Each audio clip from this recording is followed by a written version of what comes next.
പദ്ധതിയായ മഹാത്മാഗാന്ധി ദേശീയ ഗ്രാമീണ തൊഴിലുറപ്പ് പദ്ധതിയുടെ പേര് മാറ്റാനുള്ള ബില്ല് പാർലമെന്റിൽ അവതരിപ്പിച്ച് കേന്ദ്രം.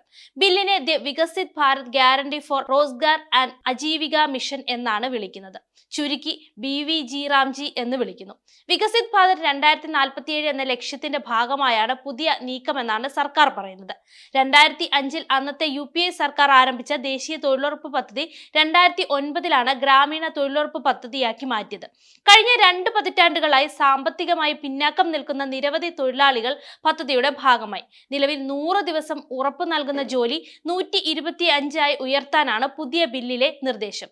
ജോലി പൂർത്തിയായി ഒരാഴ്ചയ്ക്കുള്ളിലോ 15 ദിവസത്തിനുള്ളിലോ തൊഴിലാളികൾക്ക് പണം നൽകണമെന്ന് പുതിയ ബില്ലിൽ പറയുന്നു. സമയപരിധിക്കുള്ളിൽ പണം നൽകിയില്ലെങ്കിൽ തൊഴിലാളികൾക്ക് തൊഴിലില്ലായ്മ വേതനത്തിനും വ്യവസ്ഥയുണ്ട്.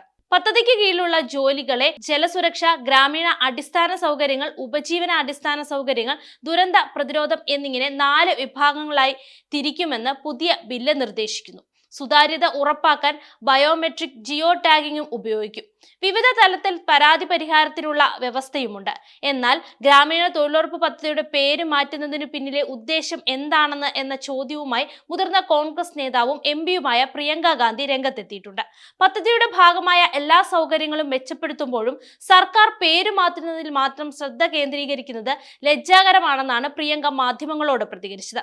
ഇന്ത്യയിലെ ഏറ്റവും വലിയ നേതാക്കളിൽ ഒരാളാണ് ഗാന്ധിജി. അദ്ദേഹത്തിന്റെ പേര് മാറ്റുമ്പോൾ വലിയ രീതിയിലുള്ള പേപ്പർ വർക്കുകൾ നടത്തേണ്ടി വരുന്നു. അതിന് ധാരാളം ചെലവ് വരും. എന്തിനാണ് ഇത്തരത്തിൽ സമയവും പൊതുജനത്തിന്റെ പണവും ചെലവാക്കുന്നത് എന്നാണ് പ്രിയങ്ക ചോദിച്ചത്.